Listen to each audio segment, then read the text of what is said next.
Hello friends, अगर आप खुद का कोई बिजनेस या स्टार्टअप शुरू करना चाहते हैं तो इसके लिए आपको कोई प्रोफेशनल ऑफिस या वर्क प्लेस की ज़रूरत नहीं है।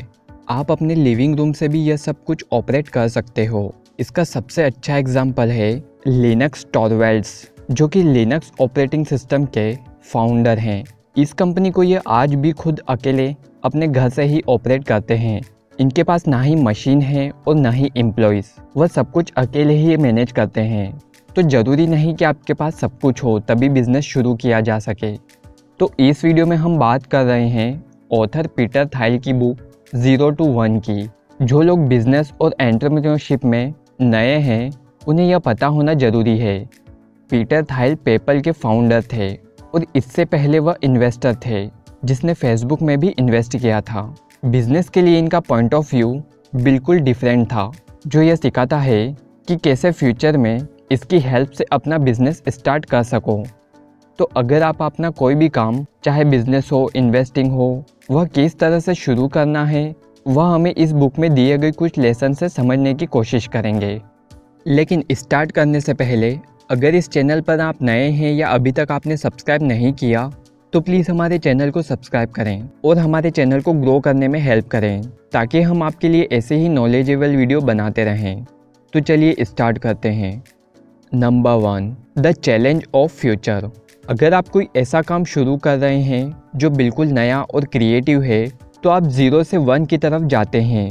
और अगर आप कुछ ऐसा शुरू कर रहे हैं जो पहले से ही है, बस आप उसमें अपनी क्रिएटिविटी और इमेजिनेशन से कुछ करते हो, तब आप 1 से N की तरफ जाते हैं।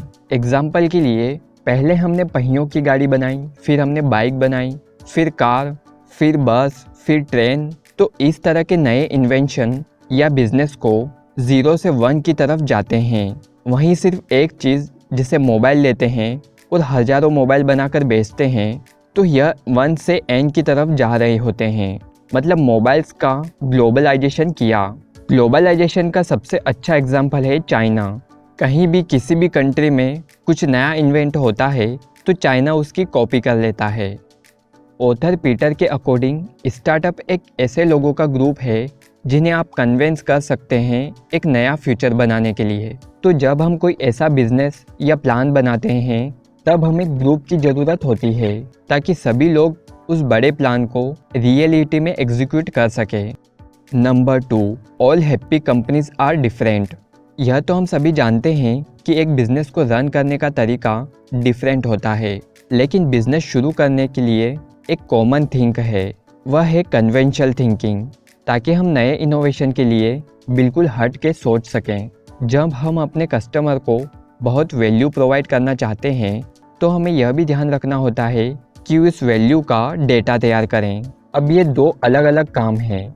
यहाँ हम एक एग्जाम्पल लेते हैं। यूएस का एक एयरलाइंस बिजनेस अपने सभी पैसेंजर को हर साल बिलियंस की वैल्यू देता है, लेकिन 2012 में एक टिकट $178 की थी। तब उन्होंने हर पैसेंजर पर 37 सेंट्स की कमाई की। तब एयरलाइंस ने 2012 में $160 बिलियन का बिजनेस किया था। अगर हम इसे गूगल से कंपेयर करें तो यह 2012 में ही गूगल ने $50 मिलियन का बिजनेस किया था, लेकिन फिर भी गूगल ने 21% प्रॉफिट अर्न किया।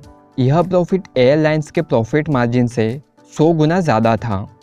अब ऐसा इसलिए हुआ क्योंकि एयरलाइंस की सभी कंपनियां एक दूसरे से कम्पीट कर रही थी।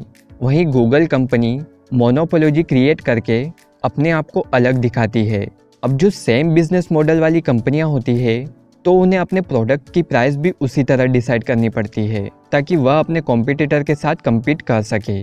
वहीं गूगल जैसी कंपनी जो एक मोनोपोली बिजनेस मॉडल होता है जिसका कोई कॉम्पिटिटर नहीं होता है, तो इनका मार्केट पूरा कंट्रोल रहता है, इसीलिए यह मैक्सिमम प्रॉफिट कमाते हैं। तो इस तरह से डिफरेंट कंपनी होती है जो अलग अलग बिजनेस मॉडल पर बेस्ड होती है। Number 3, the ideology of companies. जब हम कोई प्रोडक्ट बनाते हैं तो यह सोचकर बनाते हैं कि यह प्रोडक्ट मोनोपोली क्रिएट करेगा और अच्छा प्रॉफिट कमा कर देगा, लेकिन ऐसा हो नहीं पाता है और बिजनेस को सस्टेन करने के लिए स्ट्रगल करना पड़ता है।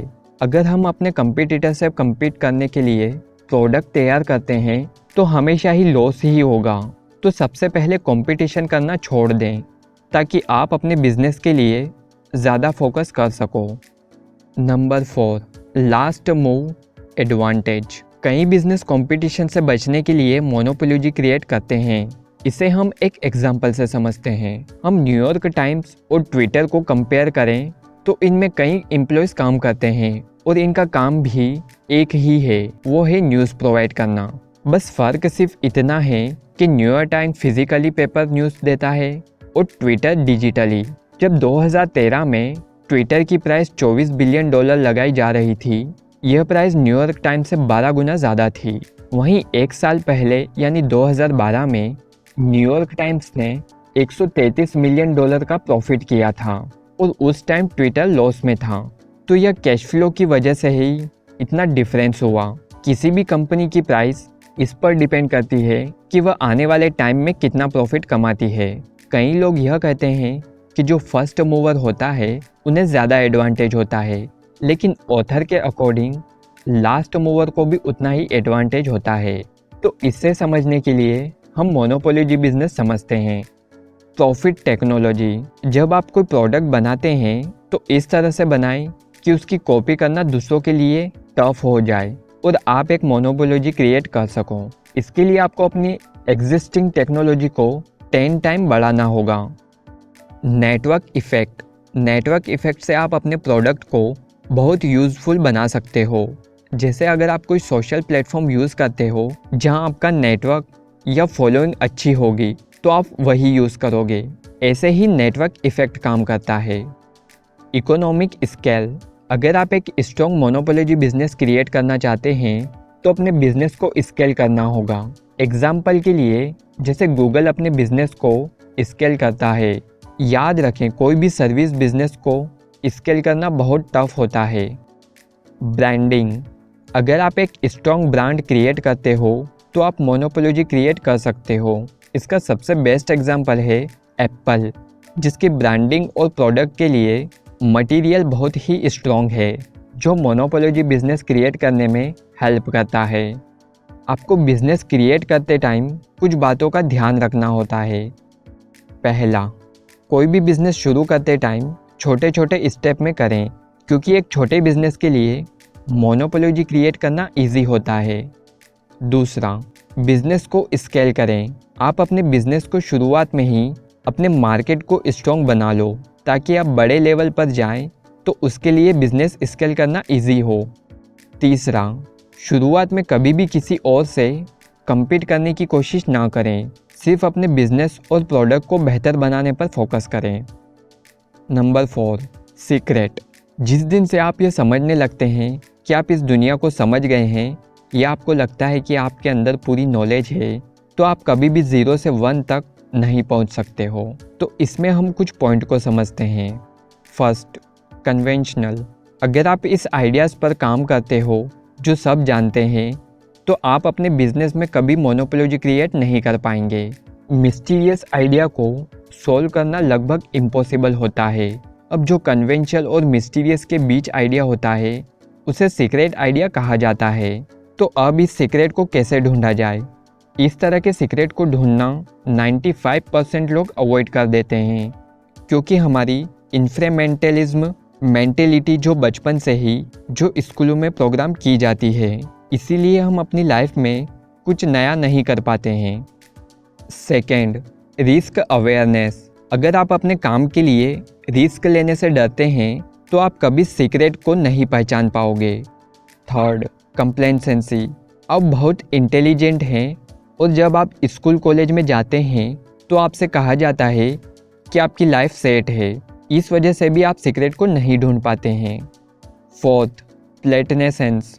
अब जो लोग यह सोचते हैं कि जो लोग इंटेलिजेंट होते हैं वह इस सीक्रेट को ढूंढकर काम क्यों नहीं करते हैं, अब वह इसी डिबेट से खुद का सीक्रेट नहीं ढूंढ पाते हैं। तो सीक्रेट ढूंढने के लिए अपने आप से कुछ सवाल करें जिससे आप अपने बिजनेस के सक्सेस के चांस को इम्प्रूव कर सको। पहला, क्या आप मार्केट में ऐसा प्रोडक्ट ला सकते हो जो एग्जिस्टिंग प्रोडक्ट से 10 गुना बेहतर हो। दूसरा, बिजनेस को शुरू करने का बेस्ट टाइम डिसाइड करें। तीसरा, क्या आपका बिजनेस सबसे यूनिक है चौथा, क्या आपके पास सही टीम है जो आपका बिजनेस हैंडल कर सके।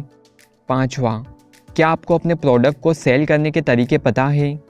छठा, क्या आप अपना बिजनेस 10 से 20 साल बाद भी कर रहे होंगे। सातवां, क्या आप अपने बिजनेस में वो अपॉर्चुनिटी ढूंढ चुके हैं जो आप चाहते थे। अगर इन 7 सवालों में 6 सवाल भी कंप्लीट हैं तो आपको अपने बिजनेस स्टार्ट करने में कोई प्रॉब्लम नहीं होगी। तो यह थे बुक 0 to 1 से कुछ लेसन्स जिससे नया बिजनेस स्टार्ट करने में हमें कई सवालों के जवाब मिल जाते हैं।